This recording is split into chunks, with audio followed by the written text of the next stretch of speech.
বিশ্বকাপের প্রথম ম্যাচ দেখে আমি অনেক আনন্দিত, পুলকিত এবং উৎসাহিত।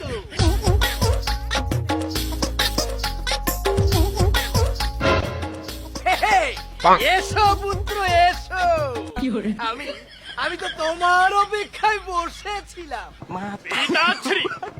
আপনি আপনি কি পাগল হয়েছে নাকি হন্যে হয়েছে?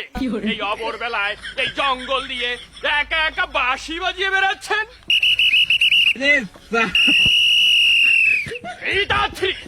আমি আমি তো কিছুতেই বুঝে উঠে পাচ্ছি না, আপনি কি মহারাজের পদত্যাগ করে রিপারির পদ গ্রহণ করেছেন?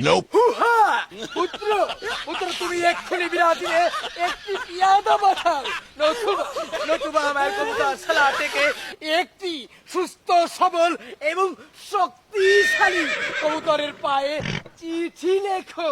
আর ওই চিঠিতে লিখতে ভুলো না কিন্তু, প্রিয় নেইমার এবার মাঠের ভিতরে গোলাগুলি একটু কম করবেন, আর অভিনয় তো করবেনই না, কারণ ফিফা কমিটি এবার অনেক অনেক টঙ্ক, কথায় কথায় লাল কায়। পিতাশ্রী, আপনাকে ওটা নিয়ে ভাবতে হবে না, ওটা আমরা বুঝে নেব।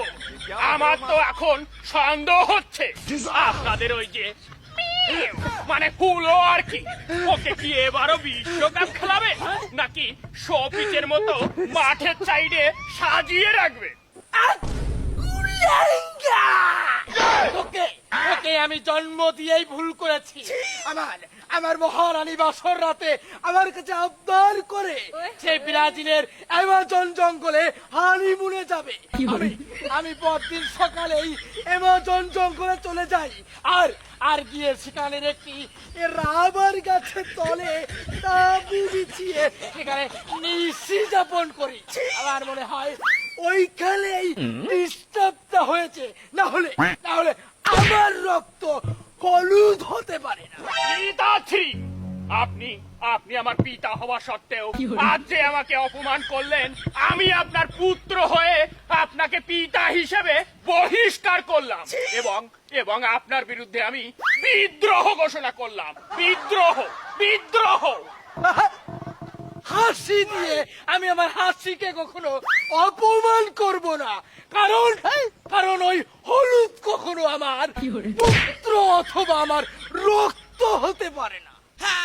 Bienvenidos a la cripta. Dame tu cosita. Dame tu cosita. এই ছেলে, কে তুমি? I am MBBS for messaging, মানে আমি একজন যৌবন ডাক্তার। না যৌবন, তুমি কিসের চিকিৎসা জানো?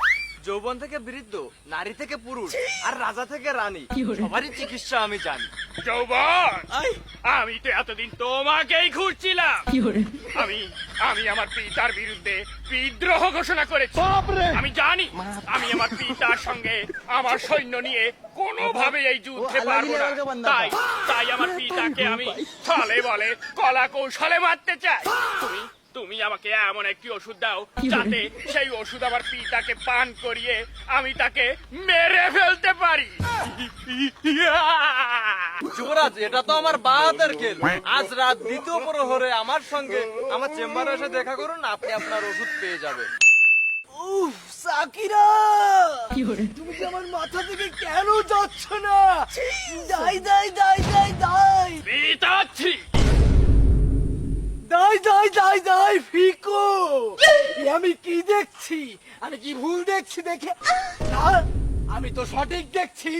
পুত্র, তুমি তাহলে আর্জেন্টিনাতে চলেই আসলে। পিতাশ্রী, আমি আপনার রক্ত হয়ে কিভাবে এতদিন ওই ব্রাজিল সাপোর্ট করেছি, আমি আমার ভুল বুঝতে পেরেছি। তাই তো আমি আবার আর্জেন্টিনায় ফিরে এসেছি। পিতাশ্রী, আমি আপনার দীর্ঘায়ু কামনার জন্য কিছু ওষুধ এনেছি, আপনি এটি গ্রহণ করুন। পিতাশ্রী, আমি জানতাম পুত্র, তুমি একদিন ঠিকই তোমার ভুল বুঝতে পারবে, কারণ তুমি তো আমার রক্ত। দাঁড়ান মহারাজ, ওটা খাবেন না, ওটা বিষ। ছি ছি ছি ছি, তুই আমার সন্তান হয়ে আমাকে মারার ছল করিস। তোকে আজ থেকে ত্যায্য পুত্র করলাম, বেরিয়ে যা। পিতাশ্রী। অন্যায় করে ফেলেছি পিতাশ্রী। পুত্র হয়ে আমি কিনা এই হাতে আমার পিতাকে মারতে চেয়েছি সামান্য ওই খেলার অজুহাতে। আপনি আপনি আমাকে ক্ষমা করে দিন পিতাশ্রী। আমি জানি আমার এই ভুলের কোনো ক্ষমা হয় না, তাই আমি আর আমার এই জীবন রাখবো না পিতাশ্রী। থাম পুত্র থাম, ওই মুখে ওই অলক্ষণে কথা বলিস না। তুই তো আমার মালিক, আমিও আমার ভুল বুঝতে পেরেছি রে খোকা।